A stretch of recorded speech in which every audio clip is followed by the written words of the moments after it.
এসালম গ্রুপের সাথে মিলে ইসলামী ব্যাংকের বিরুদ্ধে বিএনপির সিনিয়র নেতারা ষড়যন্ত্র করছে এবং বিএনপির নেতারা অর্থ পাচার করছে। এ বিষয়ে তদন্ত হবে, অনেক কিছু বের হয়ে আসবে।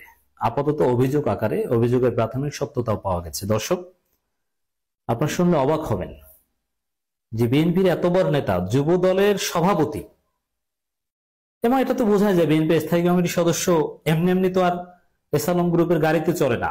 সালাউদ্দিন সাহেব নিজে হয়তোবা জানেন না, কিন্তু বিএনপির অনেক নেতাদের সম্পৃক্ততার কারণেই তো এসালমের গ্রুপটা ওখানে ঢুকেছে। এর মানে বিহাইন্ড দ্য সিন অনেক কিছু ঘটেছে। আমি একটা কথা বলেছিলাম, আবারও সেই কথাটা দিয়ে শুরু করি।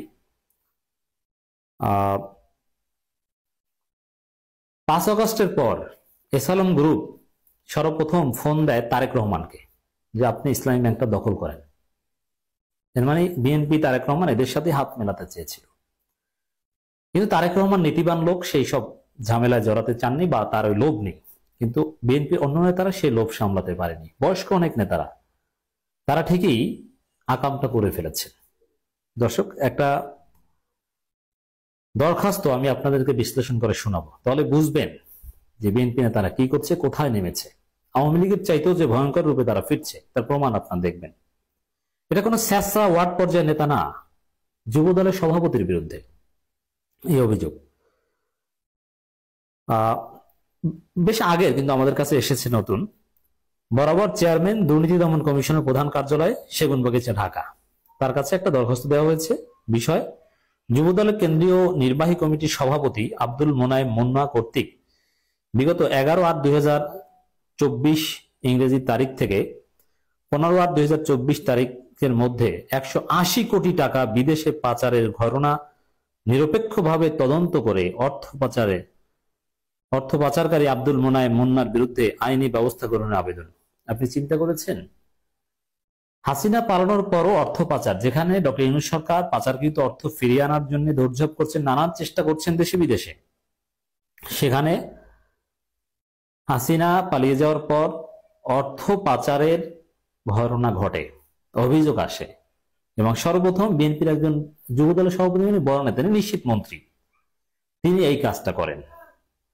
বুঝতে পারছেন যে বিএনপি কোথায় চলে গেছে। ছোটখাটো কোনো স্যাঁচড়া চাঁদাবাজ নয়, বিএনপির কেন্দ্রীয় নেতারা, বড় বড় নেতারা এখন এই কাজ করছে। যারা এমপি তো হবে, মন্ত্রী হবে, তারাই কাজ করছে।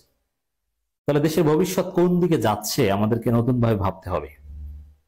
জনাব, নিবেদন এই যে এসালম গ্রুপ দীর্ঘদিন ধরে ইসলামী ব্যাংক বাংলাদেশ লিমিটেড অবৈধভাবে দখল করে রাখে।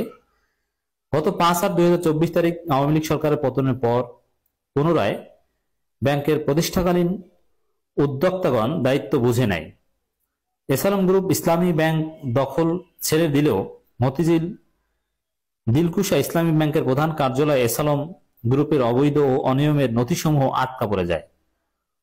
পরবর্তীতে জাল জালিয়াতির মাধ্যমে নেওয়া অবৈধ ঋণের নথি সমূহ শক্তি প্রয়োগের মাধ্যমে উদ্ধার অথবা ইসলামী ব্যাংকের প্রধান কার্যালয়ে ভেতরে অগ্নিসংযোগ করে পুড়িয়ে দেওয়ার জন্য এসালম গ্রুপ যুবদল কেন্দ্রীয় নির্বাহী কমিটির সভাপতি আব্দুল মোনায়েম মুন্নার সাথে 200 কোটি টাকার কন্ট্রাক্ট করে এবং কাজের আগেই সম্পূর্ণ টাকা নগদে পরিশোধ করে এসালম গ্রুপ অবৈধ উপায়ে অর্জিত 200 কোটি টাকা থেকে 180 কোটি টাকা হুন্ডির মাধ্যমে আব্দুল মোনায়েম মুন্না মার্কিন যুক্তরাষ্ট্রে তার আত্মীয় স্বজনদের কাছে পাচার করে।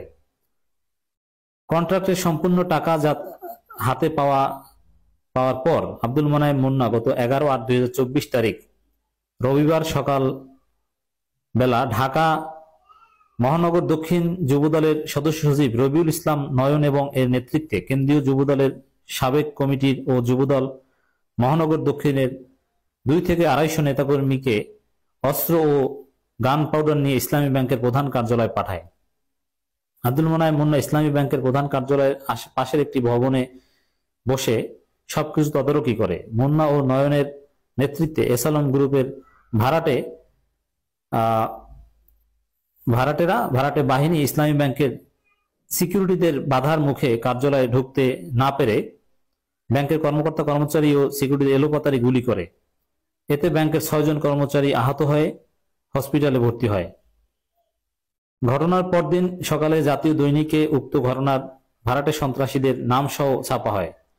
ঘটনার পর আব্দুল মোনায়েম মুন্না কন্ট্রাক্টের 200 কোটি টাকা থেকে 180 কোটি টাকা নিজের কাছে রাখে, রবিউল ইসলাম নয়ন এবং অপর ভাড়াটে সন্ত্রাসীদের 20 কোটি টাকা ভাগ দেয়। অবৈধ উপায়ে অর্জিত 180 কোটি টাকা আব্দুল মোনায়েম মুন্নার হুন্ডির মাধ্যমে মার্কিন যুক্তরাষ্ট্রে অবস্থানরত তার আত্মীয় স্বজনদের কাছে পাচার করে, যা সুস্পষ্ট মানি লন্ডারিং। উক্ত অর্থ পাচারের ঘটনায় তদন্ত করে আইনি ব্যবস্থা গ্রহণ করা অত্যন্ত জরুরি। নিবেদক সামিউল হক চৌধুরী, আহ্বায়ক, অর্থ পাচার প্রতিরোধ কমিটি। এই অনুলিপি আর অনেকের কাছে পাঠিয়েছে। অভিযোগ প্রমাণিত হয়নি, কিন্তু প্রাথমিকভাবে প্রমাণ সিসিটিভি ফুটেজ পাওয়ার মাধ্যমে ওখানে কারা ছিল, গুলি ঘটনা আপনারা জানেন, এটা নিয়ে অনেক কথা বলেছি আগেও। বিএনপির লোকজন এই কাজ করেছে। এখন যারা করছে বিএনপি এদের বিরুদ্ধে সাংগঠনিক ব্যবস্থা নিয়েছে না, বিএনপি এসালমগুলো এবং ভারতের খপ্পরে করেছে। অতএব আমাদেরকে ভাবতে হবে, আমাদের দেশকে যদি রক্ষা করতে হয়, আমাদের বিপ্লবের স্পিডকে যদি ধরে রাখতে হয়, তাহলে বিএনপি সম্পর্কে আমাদের দৃষ্টিভঙ্গি কি হওয়া উচিত।